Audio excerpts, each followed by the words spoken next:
Primera carta a los Corintios, capítulo 14.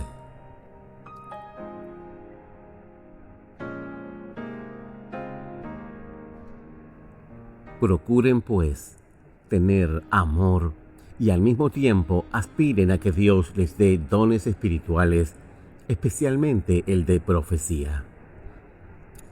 Aquel que habla en lenguas extrañas habla a Dios y no a seres humanos, pues nadie lo entiende. En su espíritu dice cosas secretas, pero nadie las entiende. En cambio, el que comunica mensajes proféticos lo hace para edificación de la comunidad y la anima y consuela. El que habla en una lengua extraña lo hace para su propio bien, pero el que comunica mensajes proféticos edifica a la iglesia. Yo quisiera que todos ustedes hablaran en lenguas extrañas, pero preferiría que comunicaran mensajes proféticos. Esto es mejor que hablar en lenguas, a menos que se interprete su significado de tal manera que sirva para edificación de la iglesia. Por ejemplo, hermanos, no les servirá de nada que yo los visite y les hable en lenguas extrañas, en vez de hablarles de lo que Dios nos manifiesta, o del conocimiento de la verdad, o en vez de comunicarles algún mensaje profético o alguna enseñanza. Si los instrumentos musicales, como la flauta o el arpa, no tuvieran diferente sonido, no podría distinguirse qué música produce cada uno. Y si en la guerra la trompeta no diera sus toques con claridad, nadie se prepararía para la batalla. Lo mismo sucede con ustedes. Si no usan su lengua para pronunciar palabras que se puedan entender, ¿cómo va a saberse lo que están diciendo? Le estarán hablando al aire. Sin duda, hay muchos idiomas en el mundo y todos se valen del sonido. Pero si yo no conozco el significado de los sonidos, seré un extranjero para el que me habla y él será un extranjero para mí.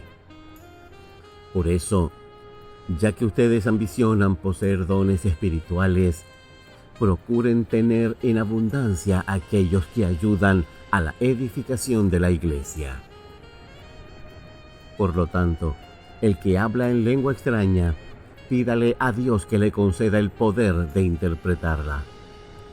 Pues, si yo oro en una lengua extraña, es verdad que estoy orando con mi espíritu, pero mi entendimiento permanece estéril. ¿Qué debo hacer entonces? Pues debo orar con el espíritu, pero también con el entendimiento. Debo cantar con el espíritu, pero también con el entendimiento. Porque si tú alabas a Dios solamente con el espíritu y una persona común y corriente te escucha, no podrá unirse a ti en tu acción de gracias, pues no entenderá lo que dices. Tu acción de gracias podrá ser muy buena, pero no será útil para el otro. Doy gracias a Dios porque hablo en lenguas extrañas más que todos ustedes. Pero en la iglesia prefiero decir 5 palabras que se entiendan para enseñar así a otros que decir 10,000 palabras en lengua extraña. Hermanos, no piensen ustedes como niños. Sean como niños para lo malo, pero sean adultos en su modo de pensar. En la Escritura se dice: hablaré a esta nación en lenguas extrañas y por boca de extranjeros, pero ni aun así me harán caso, dice el Señor. Así que el hablar en lenguas es una señal para los que no son creyentes, no para los que tienen fe. Pero el comunicar mensajes proféticos es una señal para los que tienen fe, no para los que no son creyentes.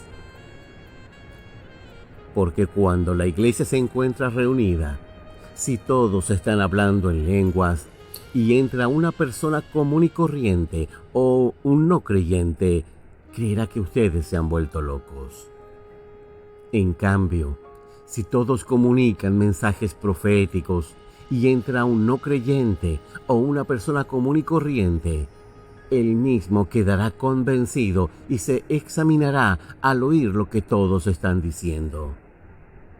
Así quedará al descubierto lo más profundo de su corazón y adorará de rodillas a Dios y reconocerá que Dios está verdaderamente entre ustedes. En resumen, hermanos, cuando ustedes se reúnan, unos pueden cantar salmos, otros pueden enseñar o comunicar lo que Dios les haya revelado, o hablar en lenguas extrañas o interpretarlas. Pero que todo sea para edificación mutua. Y cuando se hable en lenguas extrañas, que lo hagan 2 personas o 3 cuando más y por turno. Además, alguien debe interpretar esas lenguas. Pero si no hay nadie que pueda interpretarlas, que éstos no hablen en lenguas delante de toda la comunidad, sino en privado y para Dios. Igualmente, si hay profetas, que hablen 2 o 3 y que los otros examinen lo que se haya dicho. Pero si Dios le revela algo a otra persona que está allí sentada, entonces el primero debe dejar de hablar. De esta manera todos, cada uno en su turno correspondiente, podrán comunicar mensajes proféticos para que todos aprendan y se animen. El don de profecía debe estar bajo el control del profeta, porque Dios es Dios de paz y no de confusión. Siguiendo la práctica general de las comunidades cristianas, las mujeres deben guardar silencio en las reuniones de la iglesia porque no les está permitido hablar. Deben estar sometidas a sus esposos como manda la ley. Si quieren saber algo, pregúntenselo a sus esposos en casa, porque no está bien que una mujer hable en las reuniones de la iglesia. Tengan presente que la palabra de Dios no comenzó en ustedes, ni ustedes son los únicos que la han recibido. Si alguien se cree profeta o cree estar inspirado por el Espíritu, reconocerá que esto que les estoy escribiendo es un mandato del Señor. Y si no lo reconoce, el Señor tampoco lo reconoce a él. Así pues, hermanos míos, aspiren al don de profecía y no prohíban que se hable en lenguas, pero háganlo todo decentemente y con orden.